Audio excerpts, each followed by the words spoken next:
Hello friends, welcome to our channel again.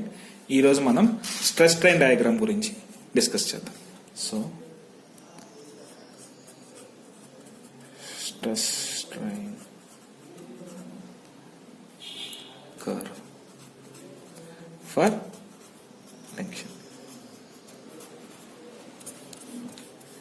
So ముందుగా మనం చూసుకున్నట్టయితే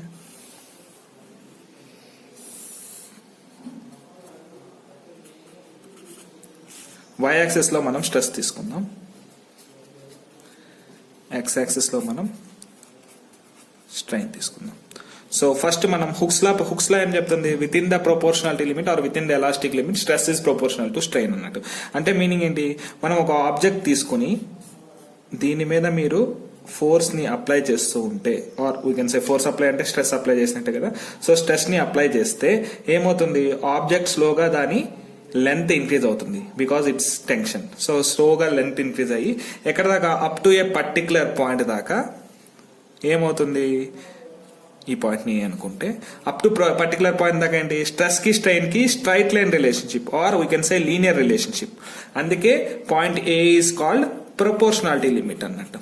ప్రొపోర్షనాలిటీ లిమిట్ అంటే మీనింగ్ ఏంటి అంటే ఈ పాయింట్ దాకా హుక్స్ లా వ్యాలిడ్ అన్నట్టు. సో ఈ పాయింట్ దాకా ఏంటి, stress is proportional to strain. అందుకే మనం sigma is proportional to epsilon అని రాస్తున్నాం అన్నట్టు. So up to A point, point A దాకా దీన్ని, ఈ పాయింట్ ఏమంటారు, ప్రొపోర్షనాలిటీ లిమిట్ అని అంటారు. నెక్స్ట్ దాని తర్వాత ఏమవుతుందంటే ఇంకా కొంచెం ఫోర్స్ అప్లై చేస్తే నెక్స్ట్ బి అనే పాయింట్ కి వస్తాం అన్నట్టు. సో ఈ బి అనే పాయింట్ ఏమంటారు, దీన్ని ఎలాస్టిక్ లిమిట్ అంటారు. ఏమంటారు దీన్ని, ఎలాస్టిక్ లిమిట్. ఎలాస్టిక్ లిమిట్ అంటే మనం ఎలాస్టిక్, అసలు what is meant by elastic అని అంటే ఏంటి, ఎలాస్టిసిటీ అంటే ఏంటి, మనం ఎలాస్టిక్ రబ్బర్ చూస్తుంటాం. సో దాన్ని ఏంటి, మనం సాగదీసి వదిలితే ఏమవుతుంది, దాని ఒరిజినల్ షేప్ కి వచ్చేస్తుందా. సో అంటే మీనింగ్ ఏంటి, మనం ఈ బి అనే పాయింట్ దాకా మనం దీని మీద స్ట్రెస్, ఈ ఆబ్జెక్ట్ మీద మనం స్ట్రెస్ అప్లై చేసి సపోజ్ బి అనే మళ్ళీ రిలీజ్ చేసామనుకోండి, అంటే స్ట్రెస్ అంటే ఫోర్స్ ని మళ్ళీ తీసేసామనుకోండి. సో ఏమవుతుంది, మళ్ళీ అది రీగైన్ అయ్యి దాని ఒరిజినల్ షేప్ కి వచ్చేస్తుంది అన్నట్టు. So up to elastic limit, even if strain is applied and if force is removed, then it will come back to its original length అన్నట్టు. సో అప్ టు బి ఏంటంటే మనం stress apply చేసి remove చేస్తే మళ్ళీ original shape కి మనకు వచ్చేస్తుంది అన్నట్టు. సో బి తర్వాత ఇంకా మనం ఈ పాయింట్ కంటే ఇంకా స్ట్రెస్ పెంచుతూ ఉన్నాం, వై డైరెక్షన్ లో స్ట్రెస్ పెంచుతున్నాం కాబట్టి ఇంకా పెంచుతూ ఉన్నాం అనుకోండి. సో మనకి నెక్స్ట్ టైం వచ్చేసి అప్పర్ ఈల్డ్ పాయింట్ అని వస్తుంది, ఇంకోటి లోవర్ ఈల్డ్ పాయింట్ అన్నట్టు, C dash C. So C, మీరు సి డాష్ నేమ్ అంతా గుర్తుపెట్టుకోవాలా, దీన్ని అప్పర్ ఈల్డ్ పాయింట్ అంటారు. నెక్స్ట్ సి చూసుకోండి, అంటే ఇక్కడ మనం పెద్దగా గీసాం కానీ ఈ రెండింటికి పెద్ద డిఫరెన్స్ ఉండదు అన్నట్టు, రెండు పక్క పక్కన ఉంటాయి. C is called yield point. So yield point అంటే ఏంటి, మనకు అసలు ఈల్డింగ్ అంటే ఇంగ్లీష్ మీనింగ్ ఏంటంటే ప్రొడ్యూస్ చేస్తాం అన్నట్టు. అంటే ఈ పాయింట్ తర్వాత ఈ ఈల్డ్ పాయింట్ అనేది, ఈ సి ఇక్కడ ఉందనుకోండి, ఈ ఈల్డ్ పాయింట్ తర్వాత ఏమవుతుంది, మెటీరియల్ ని మీరు అంతకంటే ఎక్కువ స్ట్రెస్ అప్లై చేస్తే పర్మనెంట్ గా సాగిపోతుంది అన్నట్టు. సో మళ్ళీ మనం దాని మీద స్ట్రెస్ తీసేస్తే దాని ఒరిజినల్ షేప్ కి రాదు, పర్మనెంట్ డిఫార్మేషన్ ఉంటుంది అన్నట్టు. అందుకే దీన్ని ఏమంటాము, ఈల్డ్ పాయింట్. ఇక్కడ నుంచి మీరు ఏం చేసినా సరే దీన్ని ఎంత ఏమంటారు, పర్మనెంట్ డిఫార్మేషన్. ఇంకా దాని తర్వాత స్ట్రెస్ పెంచుతుంటే ఒక పాయింట్ దగ్గరకు వచ్చేసరికి మాక్సిమం అయిపోతుంది అన్నట్టు. సో ఈ పాయింట్ ని మనం డి అనుకుంటే, సో దీన్ని ఏమంటారు, అల్టిమేట్.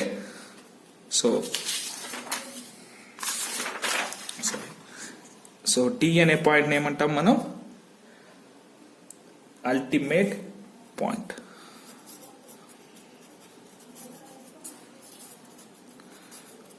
ఓకే, సో దీన్ని మనం అల్టిమేట్ పాయింట్ అనుకోవచ్చు.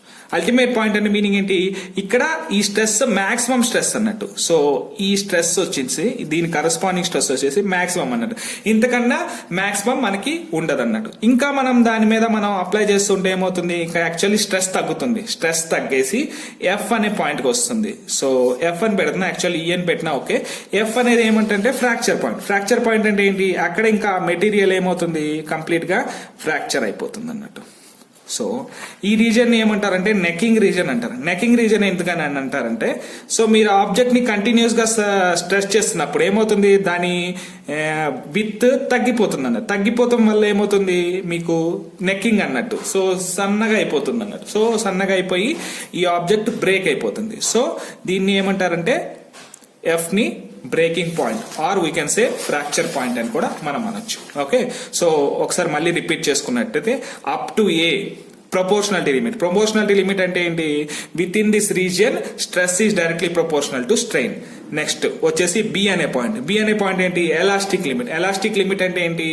ఈ పాయింట్ కంటే ఈ పాయింట్ దాకా ఏంటి, మీరు అప్లై చేసిన స్ట్రెస్ ని ఒకవేళ రిమూవ్ చేసేస్తే మళ్ళీ ఏమవుతుంది, ఒరిజినల్ షేప్ కి వచ్చేస్తుంది అన్నట్టు.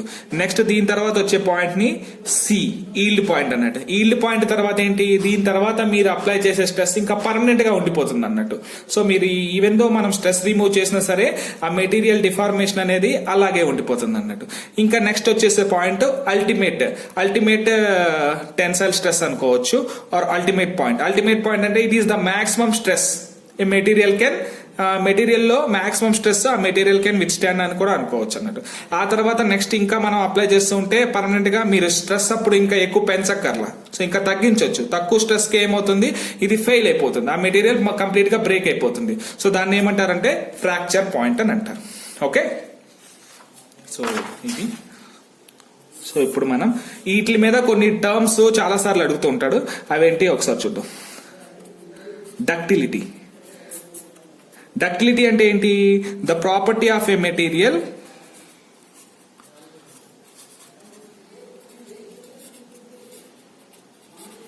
To elongate.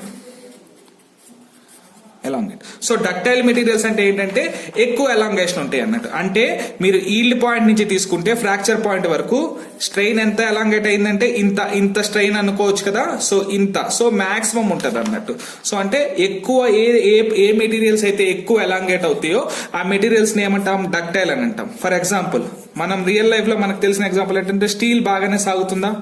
స్టీల్ ఒకటి, కాపర్ ఒకటి, ఇంకోటి అల్యూమినియం ఒకటి, ఇవన్నీ మనం ఏమనుకోవచ్చు, డక్టైల్ అనుకోవచ్చు. నెక్స్ట్ వచ్చేసి దీనికి ఎగ్జాక్ట్లీ ఆపోజిట్ ఏంటి, బ్రిటిల్ మెటీరియల్స్. బ్రిటిల్ మెటీరియల్స్ అంటే ఏంటి, ఇవి ఎక్కువ ఎలాంగేట్ అవ్వవు, ఈవెన్ దో ఎలాంగేట్ అవుతాయి కానీ వెరీ లెస్ ఎలాంగేషన్ అన్నట్టు, వెరీ లెస్ ఎలాంగేషన్ అని అనుకోవచ్చు. సో దీనికి ఎగ్జాంపుల్ ఏంటంటే, బెస్ట్ ఎగ్జాంపుల్ చెప్పాలంటే గ్లాస్ మీద మీరు ఎప్పుడైనా కొంచెం ఫోర్స్ అప్లై చేసినా సరే అది ఏమవుతుంది, ఎక్కువ ఎలాంగేట్ అవ్వదు. ఈల్డ్ పాయింట్ నుంచి అల్టిమేట్ కి ఇంత ఎలాంగేట్ అవ్వదు, వెంటనే బ్రేక్ అయిపోతుంది అన్నట్టు.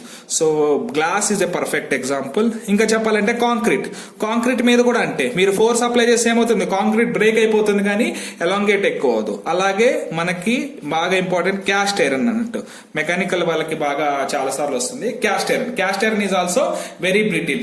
Okay, brittle. అలాగే నెక్స్ట్ వచ్చేసి మ్యాలెబుల్ అని అంటారు. మ్యాలెబుల్ అంటే ఏంటి అని అంటే, మ్యాలెబుల్ కి మనం డెఫినేషన్ ఎలా చెప్పొచ్చు, it is the property of the material due to which metal can be converted in to thin sheet. It is the property of a metal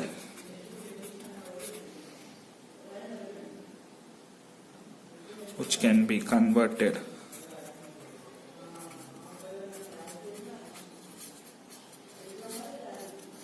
to thin sheet.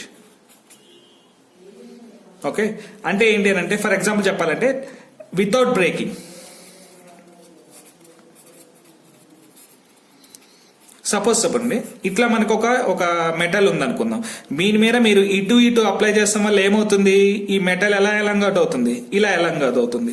So దేనికైతే ఈ ప్రాపర్టీ ఎక్కువ elongate అవుతుందో, compressive force apply చేస్తాం వల్ల elongation వస్తుందో వాటిల్ని మ్యాలెబుల్స్ అని అంటారు. మనకి బెస్ట్ ఎగ్జాంపుల్ అంటే రియల్ లైఫ్ ఎగ్జాంపుల్ చపాతీ పిండిని ఏం చేస్తారు, మీరు చిన్న పెద్ద ముద్ద తీసుకుని ఏం చేస్తారు, దాని మీద ఒక రోలర్ పెట్టి ఇటు రోల్ చేస్తారు. రోల్ చేస్తాం వల్ల ఏమవుతుంది, అది ఎలాంగేట్ అవుతుంది. సో ఇట్స్ లైక్ దీన్నే మ్యాలెబుల్ ప్రాపర్టీ అని అంటారు. సో ఏ మెటీరియల్స్ కి అయితే ఎక్కువ మనం ఎలాంగేట్ అవ్వగలవో కంప్రెసివ్ ఫోర్స్ అప్లై చేస్తాం వల్ల ఆ మెటీరియల్స్ ని ఏమంటారు, those materials are called malleable materials అని అంటారు.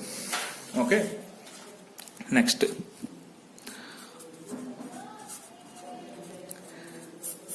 వచ్చేసి హార్డ్నెస్ ప్రాపర్టీ. హార్డ్నెస్ అని అంటే ఏంటి, hardness is resistance to scratch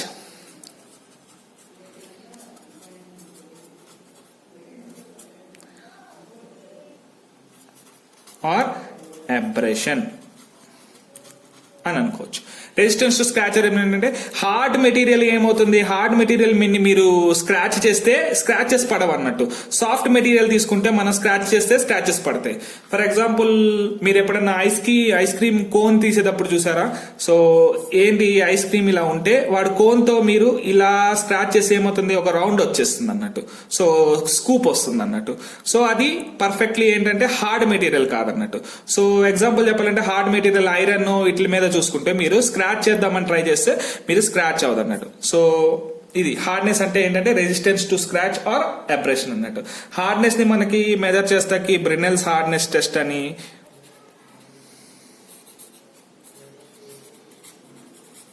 బ్రినెల్స్ hardness method అనే మెథడ్ ని యూజ్ చేసి హార్డ్నెస్ కోసం మనం హార్డ్నెస్ ని ఫైండ్ చేస్తాం అన్నట్టు. ఓకే, నెక్స్ట్ వచ్చేసి క్రీప్ అనే ప్రాపర్టీ. క్రీప్ అంటే ఏంటంటే సపోజ్ చూడండి, రెండు పాయింట్స్ మధ్యన ఒక వైర్ ని మీరు స్ట్రెచ్ చేశారు, టెన్సైల్ స్ట్రెచ్ చేసి ఇట్లా పెట్టేశారు అనుకోండి. కొన్ని రోజుల తర్వాత మనం వచ్చి చూస్తే ఏమవుతుంది, ఈ మెటీరియల్ సాగిపోయి ఇలా వంగుతుంది అన్నట్టు. సో ఈ ప్రాపర్టీని ఏమంటారు, క్రీప్ అని అంటారు. సో క్రీప్ ని ఎలా డిఫైన్ చేశారు అని అంటే, creep is the permanent deformation which is record with passage of time at constant loading. So at constant loading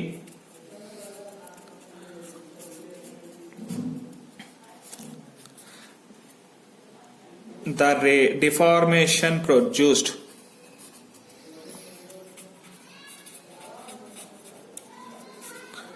with time, దీన్నే క్రీప్ అంటారు. సో ఏవే హై క్రీప్ ఉన్న మెటీరియల్స్ ఏమవుతాయి, సో ఒక కాన్స్టెంట్ ఫోర్స్ అప్లై చేసి మీరు కొన్ని రోజుల తర్వాత వచ్చి చూస్తే అవి ఎక్కువ సాగుతాయి అన్నట్టు. సో అది క్రీప్ అంటే. ఓకే, సో ఇలాగే మనం అలాగే ఇప్పుడు ఇందాక మనం చూసాము, ఇది స్ట్రెస్ స్ట్రెయిన్ డయాగ్రామ్ చూసాము. ఇది ఏంటంటే మోస్ట్లీ ఇది for ductile materials. Ductile materials ఎందుకని, ఈల్డ్ పాయింట్ నుంచి ఫ్రాక్చర్ పాయింట్ వరకు ఎక్కువ స్ట్రెయిన్ ఉంటే దాన్ని డక్టైల్ మెటీరియల్స్ అంటారు. అలాగే సేమ్ మనం చూసుకుంటే బ్రిటిల్ మెటీరియల్స్ కి ఎలా ఉంటుంది అని అంటే స్ట్రెస్ స్ట్రెయిన్ డయాగ్రాము.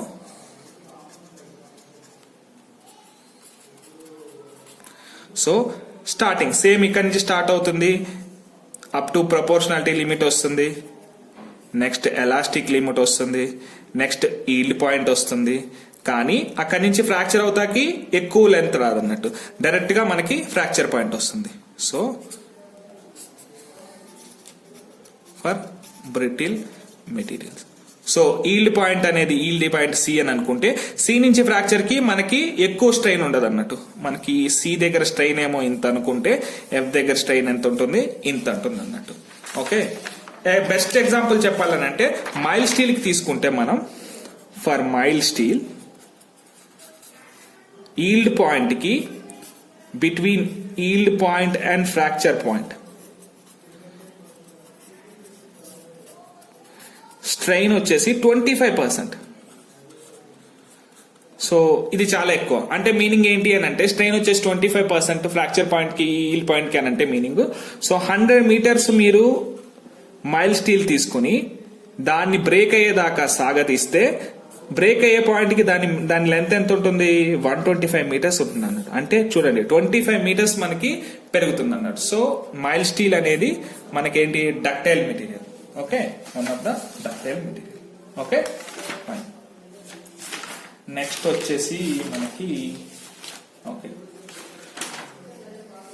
ఒకసారి చూడండి, సింపుల్ గా మనం ఈ డయాగ్రామ్ తీసుకుంటే, so up to elastic limit మనకి ఇలా ఉంటుంది. ఓకే, సో ఇది స్ట్రెస్, ఇది స్ట్రెయిన్.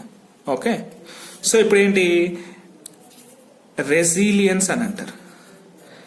రెసిలియన్స్ అంటే ఏంటి, the property of a material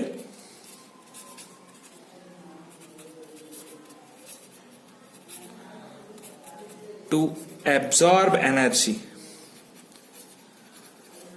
up to elastic limit. So ఇక్కడ నుంచి ఆ పాయింట్ 0 నుంచి ఎలాస్టిక్ లిమిట్ వరకు మెటీరియల్ ఎంత అయితే ఎనర్జీని అబ్జర్వ్ చేసుకుంటుందో అంత దానికి ఏమున్నట్టు, రెసిలియన్స్ ఎక్కువ అన్నట్టు. సో రెసిలియంట్ అంటే ఇంగ్లీష్ మీనింగ్ ఏంటంటే విచ్ కెన్ లైక్ అబ్జర్వ్ చేసుకుంది. సో ఈ పాయింట్ దాకా ఏంటి, మళ్ళీ ఒక స్ట్రెస్ అప్లై చేస్తే ఏమవుతుంది, సో ఎంతైతే ఎనర్జీ అబ్జర్వ్ చేసుకుంటుందో అది మనకి వాపస్ ఇచ్చేస్తుంది అన్నట్టు. సో అది రెసిలియన్స్ అంటారు. సో రెసిలియన్స్ ఎక్కువ అంటే ఏంటి మీనింగ్, అది ఎక్కువ ఉంది రెసిలియన్స్ ఒక మెటీరియల్ కి అని అంటే, సో ఎలాస్టిక్ లిమిట్ వరకు ఏంటంటే అది ఎక్కువ ఎనర్జీ అబ్జర్వ్ చేసుకోగలదు. సో అది మళ్ళీ మనం స్ట్రెస్ తీసేయగానే మనకి అంతే ఎనర్జీ వాపస్ ఇచ్చేస్తున్నారు. ఫర్ ఎగ్జాంపుల్ మనకి ఎలా అంటే, మనకి చిన్నప్పుడు పంగల్ కర్ర అని అంటారు, దీన్ని క్యాటపల్ట్ అని అంటాం. క్యాటపల్ట్ ఏం చేస్తారు, ఇక్కడ దీనికి స్టోన్ పెట్టి ఆ మెటీరియల్ ని మీరు లాగి వదులుతారు అన్నట్టు. సో ఒరిజినల్ షేప్ వచ్చేస్తుంది కదా, మీరు అది స్ట్రెచ్ చేసి లాగినా ఒరిజినల్ షేప్ వచ్చేస్తుంది కదా. సో ఎక్కువ దూరం వెళ్తుందంటే మీనింగ్ ఏంటి, దానికి రెసిలియన్స్ ఎక్కువ అన్నట్టు.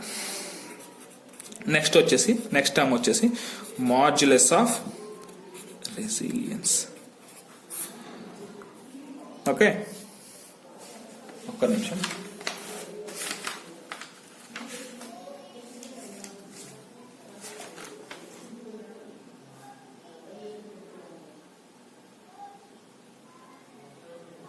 Okay, so modulus of resilience అంటే దీన్ని అప్ టు ఎలాస్టిక్ లిమిట్, దీన్ని ఎలా రాసుకోవచ్చు, strain energy stored per unit volume.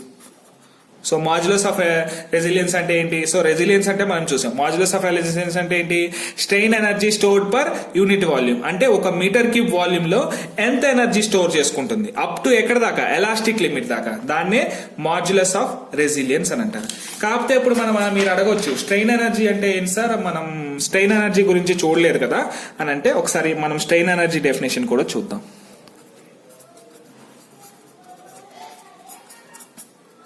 So మనకు తెలుసు జనరల్ గా ఎనర్జీకి ఫార్ములా ఏంటి, ఫోర్స్ ఇంటూ డిస్ప్లేస్మెంట్ అని అంటాం.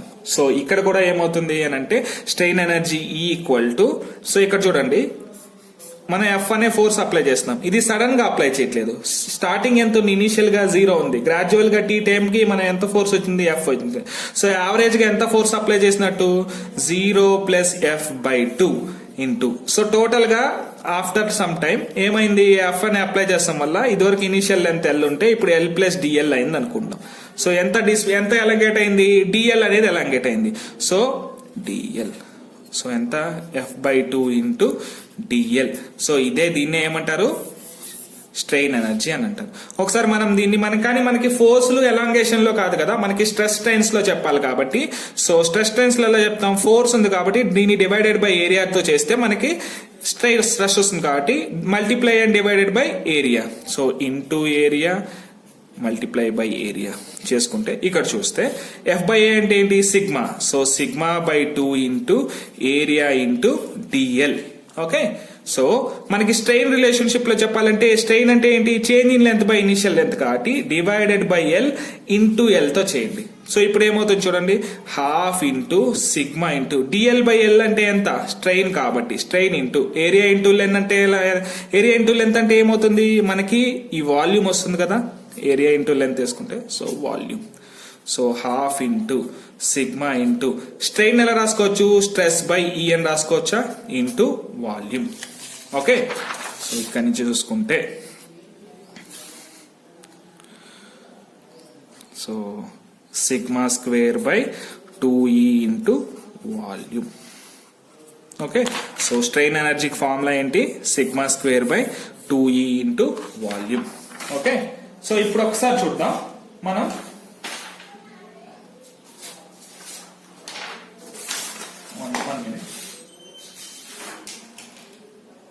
Okay, so modulus of resilience ఏమన్నాం మనం,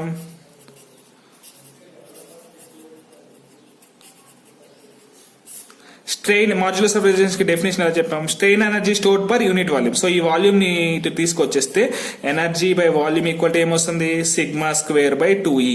కానీ ఇది ఎక్కడ దాకా, అప్ టు ఎలాస్టిక్ లిమిట్ కాబట్టి sigma E whole square by 2E. అంటే ఎలాస్టిక్ లిమిట్ దగ్గర ఎంత అయితే స్ట్రెస్ ఉందో ఆ stress whole square by 2E వేసుకుంటే మనకి ఏమొస్తుంది, మాడ్యులస్ ఆఫ్ రెసిలియన్స్. అలాగే నెక్స్ట్ ఒకసారి చూద్దాం. నెక్స్ట్ కాన్సెప్ట్ వచ్చేసి టఫ్నెస్ అనేది. టఫ్నెస్ అంటే ఏంటి, సేమ్ రెసిలియన్స్ అనేది ఏంటంటే అప్ టు ఎలాస్టిక్ లిమిట్ వరకు ఎంత ఎనర్జీ అయితే అబ్జర్వ్ చేసుకుంటుందో దాన్ని రెసిలియన్స్ అంటాం. సో మా టఫ్నెస్ అంటే ఏంటి, ability of a body, or we can say property of a body to observe energy up to fracture point.